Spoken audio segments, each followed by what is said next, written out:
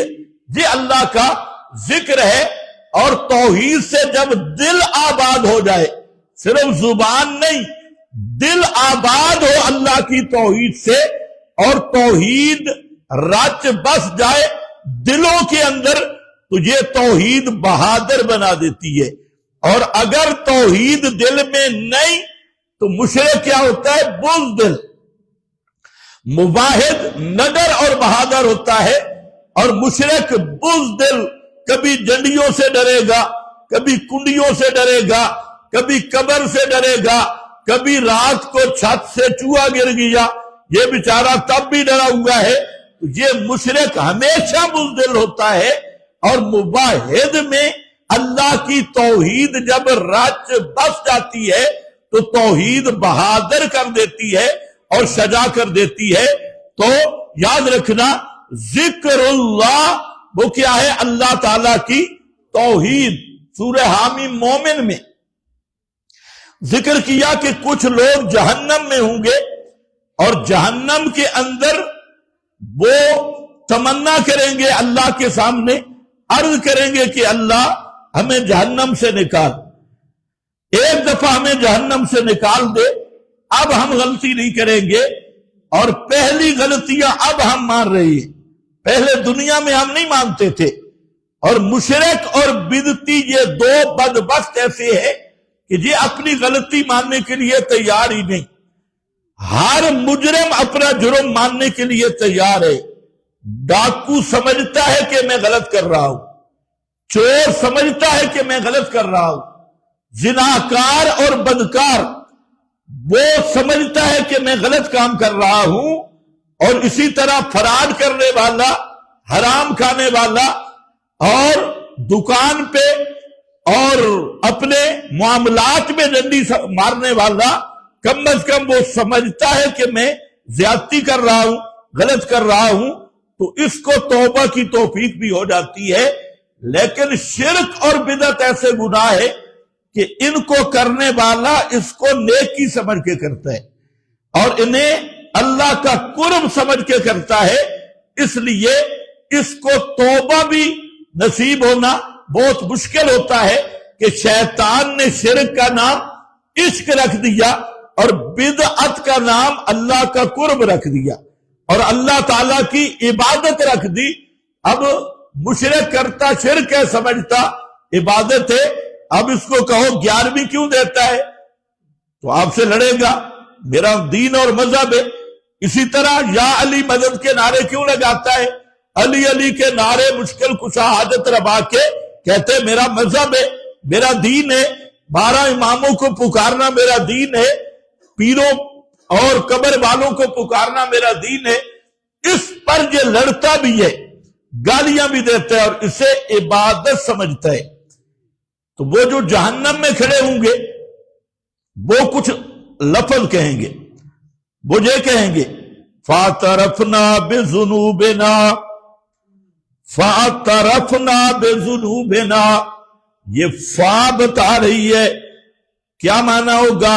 اب ہم اقرار کرتے ہیں اپنے گناہوں کا، اب ہم اعتراف کر رہے ہیں، مان رہے ہیں کہ واقعی غیر اللہ کو پکارتے رہے، یہ ہمارے گناہ تھے، ہم ثواب سمجھے رہے، ہم سمجھے رہے یہ ہمارا وسیلہ ہے، ہم انہیں اللہ نہیں سمجھتے، ہم تو سمجھتے رہے یہ ہمارے سفارشی اور ہمارا وسیلہ ہے، اس لیے ان کو پکارتے رہے۔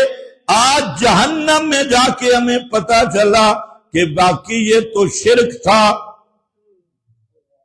فَاعْتَرَفْنَا بِذُنُوبِنَا، اب ہم نے اعتراف کیا ہے، اس سے پہلے نہیں۔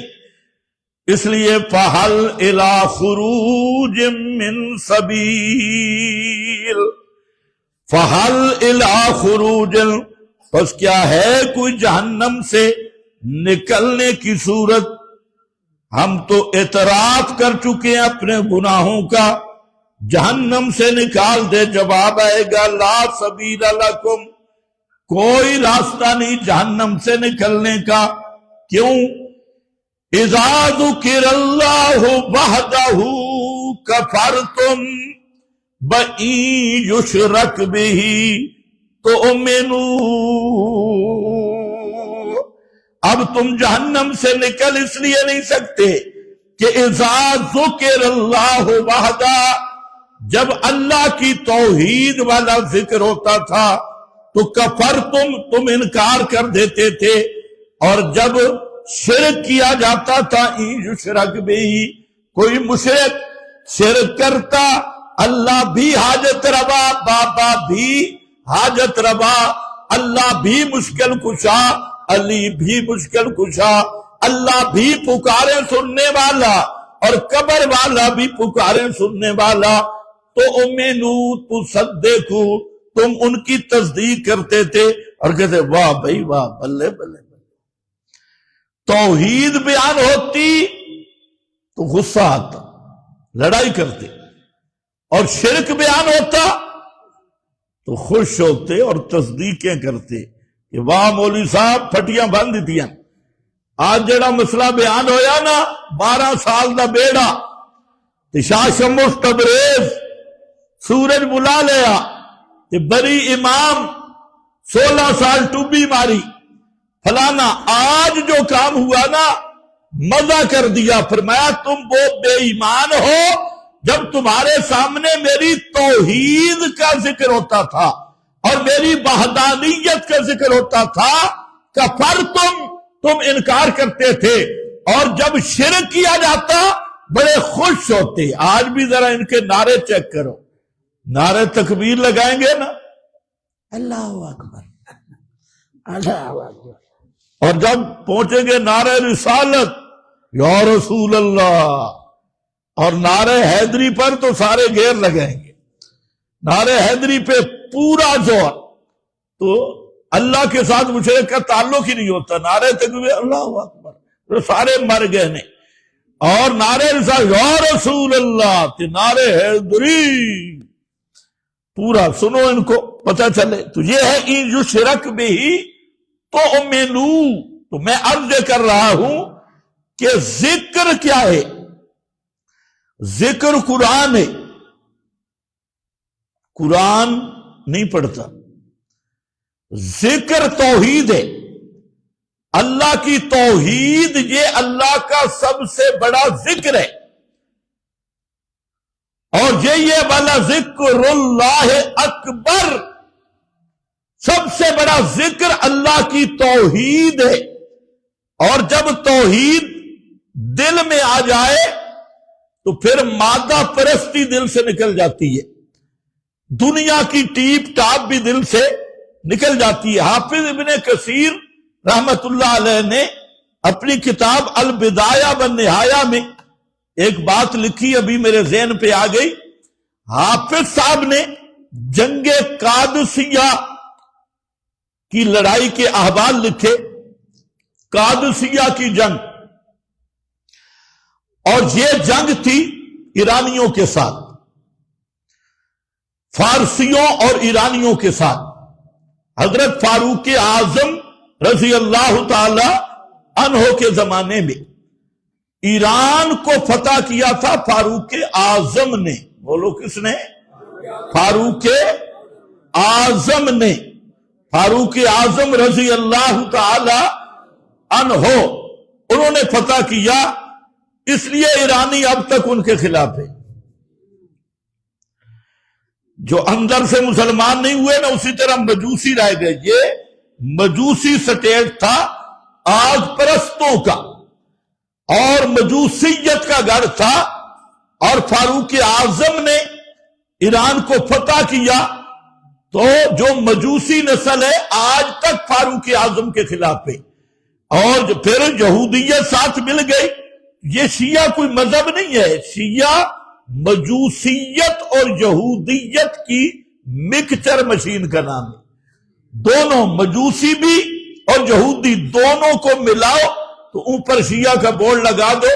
اور یہ میں بالکل صحیح کہہ رہا ہوں، خود شیعہ کتابوں میں موجود ہے، یہ میں اپنی طرف سے بھی نہیں کہہ رہا، شیعہ کتب میں موجود ہے کہ التشیع ماخوذ من الیہودیت، کہ تشیع جو ہے یہ ماخوذ ہے، لی گئی ہے، نکلی ہے یہودیت سے، اور اس میں کوئی شک نہیں۔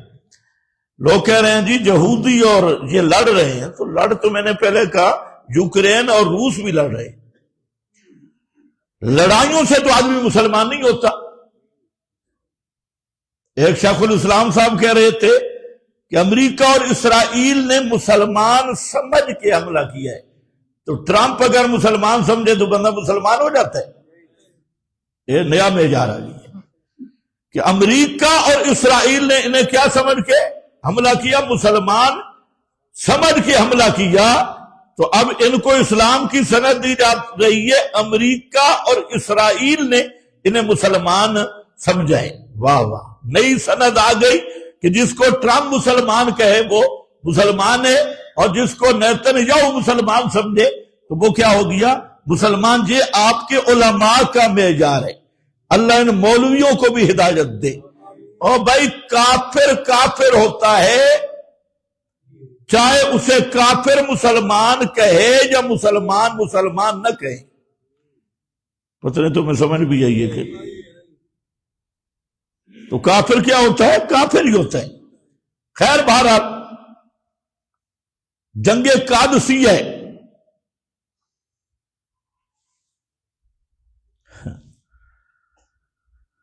قادسیہ کی جنگ میں سپہ سالار ہیں سعد ابن ابی وقاص رضی اللہ تعالیٰ عنہ۔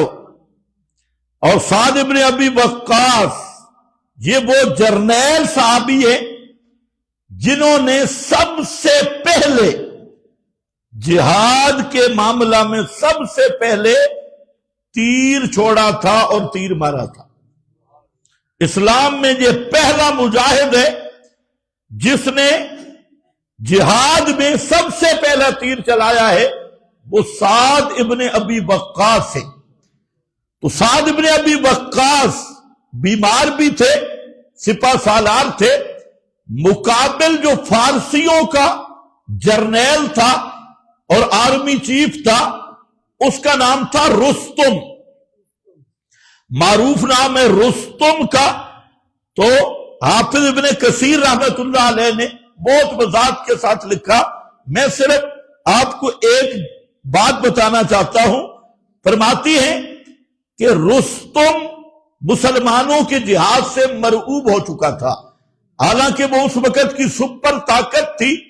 فارس اور ایران جیسے آج کل امریکہ اور بڑی بڑی سپر پاور طاقتیں کہلواتی ہیں، یہ اس وقت کی سب سے بڑی طاقت تھی۔ تو وہ رستم یہ چاہتا تھا کہ میں راز معلوم کروں کہ یہ مسلمانوں کی فتوحات کا راز کیا ہے، اس میں اصل نقطہ کیا ہے۔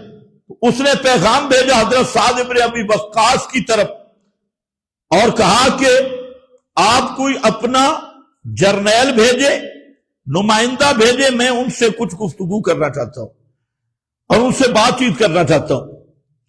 تو حضرت سعد بن ابی وقاص، توجہ میری طرف رہے، سعد بن ابی وقاص نے لشکر کو دیکھا اور اس لشکر میں سب سے جو کمزور آدمی تھے، صحابہ کرام میں سے کمزور، جسمانی لحاظ سے، ظاہری لحاظ سے، ورنہ صحابہ کا باطن وہ اتنا مضبوط اور اتنا قوی ہے کہ دنیا میں اس کی مثال نہیں، جو ظاہری صورت کے لحاظ سے لاغر اور کمزور اور بظاہر شکل و صورت کے لحاظ سے فقیر آدمی تھے۔ تو حضرت سعد نے ان کو منتخب کیا اور انہیں فرمایا آپ آئیں۔ ربی بن عامر اس کا نام ہے، ربعی بن عامر صحابی ہے، اس کے کپڑے پھٹے پرانے، بالوں میں گرد غبار جمی ہوئی اور قد اونچا اور بالکل جسم نحیف، پتلا جسم۔ تو ان کو حضرت سعد نے منتخب کیا، فرمایا اپنا گھوڑا لاؤ۔ وہ جب گھوڑا لائے تو وہ خچر سے کچھ اونچا تھا، گھوڑا بھی عام سا گھوڑا تھا۔ فرمایا اپنا اسلحہ لے اور جا رستم سے بات کر کے آ۔ یہ ربی بن عامر چلے، کمزور سا گھوڑا، خود جسم کے لحاظ سے نحیف، اوپر پرانے کپڑے وہ بھی پھٹے ہوئے اور سر میں مٹی، اور اسی حالت میں ربی بن عامر اپنے گھوڑے پہ چلے، اور رستم جو تھا ان کا جرنیل، اس نے قالینیں بچھائی، بہت زیادہ قالینیں بچھا دی اور سونے کے تخت پہ بیٹھا اور پورے ایریے پر معروف قالینیں بچھا دی، اور قالینیں اور اس کے تختے اور اس پر سرہانے، اور وہ بھی سونے اور چاندی کے بنے ہوئے، اور اس سے مزین سارا اس نے نظام، ایک روب جمانے کے لیے نظام قائم کیا اور اپنی فوج کو کھڑا کیا پورا استقبال کے لیے۔ تو سمجھا کہ مسلمانوں کا کوئی وفد آئے گا، ظاہر بات ہے کہ جہاں بات چیت کرنی ہے تو کوئی بڑے سپاہ سالار آئیں گے۔ تو حضرت ربی ابن عامر آئے، ابتدان تو ان کی قالینوں کے اوپر گھوڑا چلائے۔ وہ فوجی شوجی آگے ہوئے نا کہ پیچھے ہٹ جاؤ، نے کہا ہماری قالینیں، اس نے کہا تمہاری قالینیں کیا چیز ہے، میرا گھوڑا تمہاری قالینوں سے بہت اچھا ہے۔ جان بوجھ کے کیا، یہ بہت سمجھدار تھے، بہت عقل مند تھے۔ انہوں نے جب زیادہ رولا ڈالا تو حضرت ربی ابن عامر نے وہ گھوڑا ان کے تکیے کے ساتھ باندھ دیا قالین کے اوپر،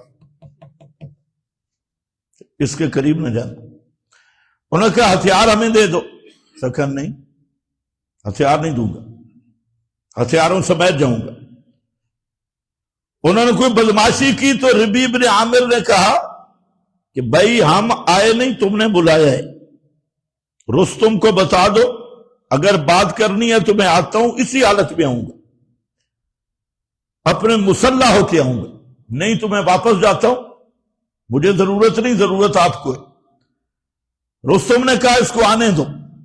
انہوں نے اپنا نیزہ جو تھا اس کو لاٹھی بنایا، پھل نیچے کیا اور ان کی قالینوں کو کاٹتے ہوئے چلے۔ اب وہ نیزہ زور سے نیچے مارتے، قالین پھٹتی، آگے پھر جیسے ڈنڈے پہ آدمی چلتا ہے، پھر مارتے، پھر پھٹتی، پھر مارتے پہ۔ رستم بھی پریشان، یہ بھی پریشان، یہ کن سے ہمارا واسطہ پڑا، مسئلہ کیا؟ تمہارے اخلاق تو پتہ نہیں اجازت دیں گے یا نہیں، آج کل جو مولوی دین بیان کرتے ہیں۔ یہ نبی کا صحابی ہے ربی ابن عامر، گیا وہ تخت پہ تھا، اس کے لیے جگہ تھی بیٹھنے کی، اس کا آپ بیٹھے، انہوں نے کہا نہیں آپ اونچے میں نیچے، کھڑے رہے، کھڑے ہو گئے، فرمایا بات کریں کیا مسئلہ ہے؟ اس نے کہا کہ تم لوگ جو عرب کے لوگ ہو، تم یہاں کیا کرنے آئے ہو؟ یہ ہے بات سمجھنے اور سننے میں، تمہارا مقصد کیا ہے؟ تم عرب سے نکلے فارس پہنچ گئے اور جہاں حملہ آور ہو رہے ہو، اور تعداد کیا تھی مسلمانوں کی 10,000، مجوسیوں کی بعض روایات میں 3 لاکھ اور بعض میں 80,000۔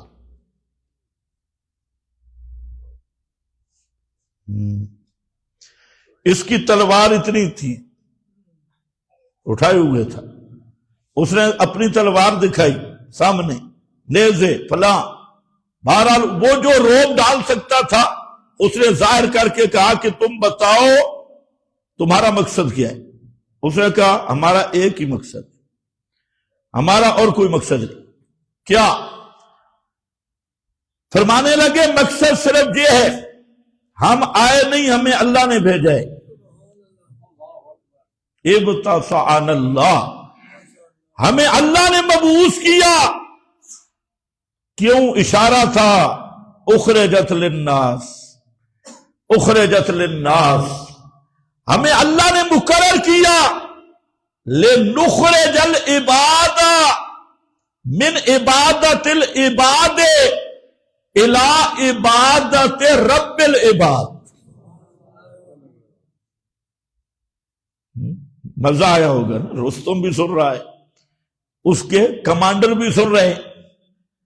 لنخرج العباد، اللہ نے ہمیں اس لیے بھیجا کہ ہم بندوں کو بندوں کی عبادت سے نکال کے اللہ کا بندہ بنائیں۔ لنخرج العباد من عبادت العباد الى عبادت رب العباد، ہم بندوں کی غلامیاں چھڑا کے، بندوں کی پوجا چھڑا کے اللہ کے بندوں کو بندوں کے رب کا بندہ بنائیں۔ ہم اس لیے آئے ہیں کہ اس کائنات میں جن چیزوں کو تم پکارتے ہو، آگ ہو، پانی ہو، مٹی ہو، عیسیٰ ہوں، عزیر ہوں، لات ہوں، منات ہوں، عزا ہوں، پیغمبر ہوں، اولیاء ہوں، یہ سب عباد ہیں اور اللہ کے بندے ہیں، اور اللہ کے بندے وہ پکار کے لائق نہیں، پکار کے لائق وہ ہے جو رب العباد ہے، جو ان سارے بندوں کا رب ہے۔ رستم نے جملہ سنا، یہ پہلا جملہ تھا جو ربی ابن عامر کی زبان پہ جاری ہوا۔ اتنے بڑے جرنیل کے سامنے رستم نے جب یہ جملہ سنا، اس کے وجود پہ کپ کپی طاری ہوگی۔ پہلے سب مذاق کر رہے تھے، کپڑے دیکھو، شکل و صورت دیکھو، تلوار دیکھو، گھوڑا دیکھو، لیکن جب بات آئی مشن ہمارا کیا ہے، کیوں ہم آئے، تاکہ بندوں کی غلامی سے نکالیں اور رب العباد کا بندہ بنائیں۔ بندے اس کے ہیں تو اسی کے بندے بن کے رہیں، یعنی مقصد تھا اللہ کی توحید کو پھیلانا۔ مقصد کیا تھا اللہ کی؟ یہ ہوتا ہے مجاہد، جو میں عرض کر رہا تھا کہ جہاد کے لیے پہلی شرط ایمان ہے، اس لیے فرمایا المومنون، ایمان والے، اور جہاد ہوتا بھی ایمانی دعوت کے لیے ہے، اور جہاد کا مقصد بھی یہی ہے لنخرج العباد من عبادت العباد الى عبادت رب العباد۔ یہ جب مقصد ہو پھر اللہ کی نصرت آتی ہے، اور یہ اصل مجاہد ہوتا ہے جو اللہ کی توحید کی سر بلندی کے لیے لڑتا ہے، پھر ڈرتا کسی سے نہیں۔ سامنے بیٹھ کے یہ جملہ جہاں بیان کرنا آسان ہے اور تلواروں کے سائے کے نیچے بیان کرنا مشکل ہے، اور وہ بھی مشرکین کے سامنے، ان کے بڑے جرنیل کے سامنے۔ جب اس نے یہ جملہ سنا حضرت ربیع بن عامر کا، تو اس کے وجود پہ کپ کپی طاری ہوئی اور کہتا ہے یار مجھے آپ یہ بتا دیں کہ آپ ہمیں کچھ مہلت دے سکتی ہیں؟ مہلت؟ لاکھوں کی فوج والا مہلت مانگ رہا ہے۔ نے کہا ہاں مہلت دے سکتا ہوں، لیکن مسئلہ یہ ہے کہ ہمارے نبی نے ہمیں یہ دعوت دی ہے اور ہمیں سبق دیا ہے کہ مہلت 3 دن سے اوپر نہیں ہوگی۔ 1 دن، 2 دن اور تیسرا دن۔ سپر پاور کیا کہہ رہی ہے؟ مہلت دے دو۔ اور یہ کیا کہہ رہے ہیں؟ مہلت نہیں ملے گی، مہلت ہم دیں گے لیکن کب؟ 3 دن تک۔ ہمارا مسئلہ مانو، مسئلہ یہی ہے کہ بندوں کی عبادت چھوڑو، اللہ کی عبادت کی طرف آؤ، اللہ کی توحید کی طرف آؤ۔ تو رستم کے جو اردا گرد تھے انہوں نے گھورنا شروع کیا کہ بادشاہ تجھ پہ، اپنا سپہ سالار تم پہ جادو ہو گئی ہے، اس ایک بدو کی بات پہ آپ ڈرے ہوئے، یہ تو عرابی ہے، بدو ہے، اس سے آپ ڈر گئے، اس کے کپڑے نہیں دیکھتا، انظر الی ثیابہ، اس کے کپڑے دیکھو، اس کی تلوار دیکھو، ان کے گھوڑے دیکھو، اسلحہ دیکھو۔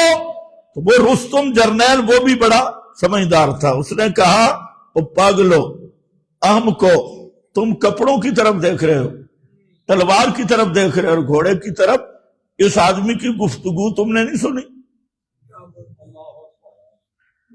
اس کی بات تم نے نہیں سنی کہ یہ کس مشن پہ ہے اور ان کا مقصد کیا ہے، اور پھر ان کا انداز نہیں سنا، ان کی گرجدار آواز نہیں سنی، ان کا اعتماد نہیں دیکھا کہ یہ کس اعتماد کے ساتھ میرے سامنے بات کر رہے ہیں، اور نہ انہیں ہماری قالینوں کی کوئی پرواہ ہے، نہ زربخت کی کوئی پرواہ ہے، نہ تلواروں کی۔ گھوڑا قالینوں پہ دوڑا دیا، تلوار اور نیزے سے قالینیں کاٹ کے آیا، اس یہ بتا رہا تھا مجھے کہ نہ ہم تمہاری قالینوں سے ڈرنے والے ہیں، نہ ہم تمہاری تلواروں سے ڈرنے والے ہیں۔ مشن ہمارا یہ ہے۔ تو پہلی شرط جہاد کے لیے کیا ہے؟ ایمان ہو، اور پھر جہاد ہو بھی کس کے لیے؟ کلمہ توحید کی سر بلندی کے لیے۔ اس لیے مت دھوکے میں رہو، مشرک جو بھی ہو، مشرک لڑے، جیت جائے یا شکست کھا جائے، وہ مشرک ہوتا ہے، جیتنے سے وہ موحد نہیں بنتا، جیت جانے سے موحد نہیں بنتا۔ آج بڑے بڑے حضرات دشمنان صحابہ کو شہید ڈکلیئر کر رہے ہیں، اور منکرین توحید اور یہ مظلوم ہے۔ میں نے کہا یہ کہہ سکتے ہیں، ظالم مظلوم کہہ سکتے ہیں، کافر میں بھی ایک ظالم ہوتا ہے، دوسرا مظلوم فی نفسی، دونوں ظالم ہوتے ہیں، لیکن کبھی ایک صورت ظالم مظلوم کی، 2 خنزیر بھی لڑ پڑے، ایک کی زیادتی ہوتی ہے۔ تو یہ کہہ سکتے ہیں زیادتی کس کی ہے یا کس کی نہیں، لیکن یہ کون سا طریقہ ہے کہ جو قرآن مقدس کی تعریف کرنے والا اور اس کو اپنا ایمان سمجھنے والا حضرت عائشہ صدیقہ اور سارے صحابہ کو بکواس کرنے کو اپنا دین اور ایمان سمجھنے والا، اللہ کی توحید کا منکر، 12 مشکل کشا، حاجت روا سمجھنے والا، پیغمبر کی ختم نبوت کا منکر، 12 اماموں پر وحی کا نزول اور ان کی عصمت کا عقیدہ رکھنے والا، اللہ تعالی کے لیے بدا کا عقیدہ رکھنے والا، یہ ایسا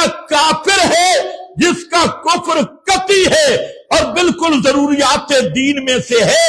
اگر کوئی مولوی یا کوئی سکولی یا کوئی ڈکٹیٹر یا کوئی وردی والا یا بغیر وردی والا جان بوجھ کر ایسے آدمی کو مسلمان سمجھے یا مومن سمجھے، وہ خود بھی مسلمان بھی نہیں، مومن بھی نہیں، وہ بھی اسی درجے کا کافر اور بے دین ہے۔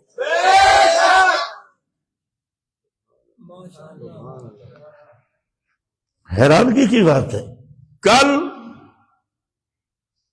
جب یہی کفریہ انقلاب آ رہا تھا، سارے مولوی کفر کفر کے نعرے لگا رہے تھے،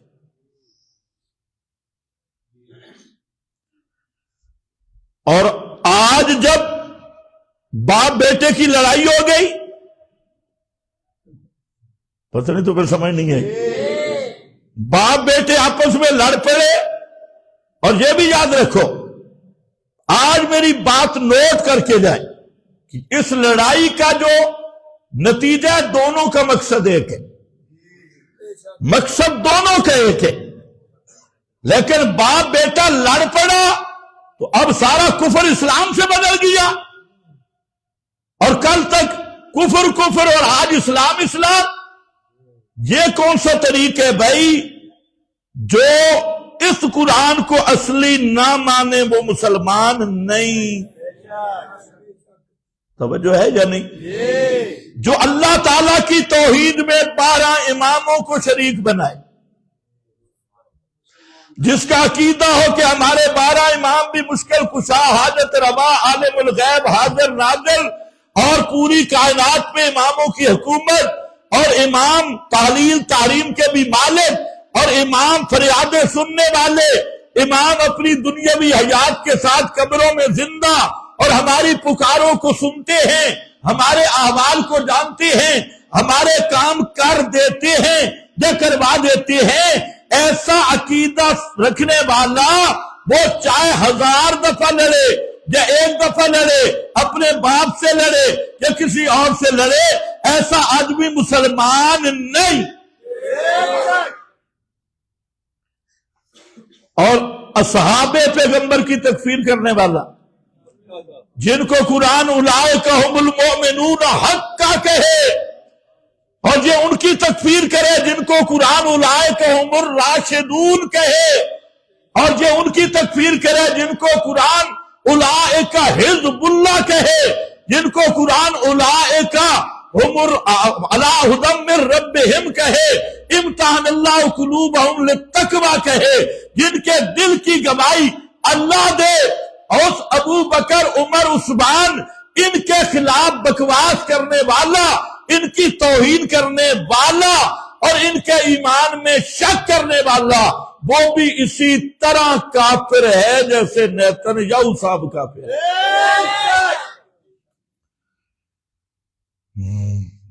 پہلی شرط ہے انما المؤمنون الذین اذا ذکر اللہ وجلت قلوبہم وَإِذَا تُلِيَتْ وَآخِرُ دعوانا۔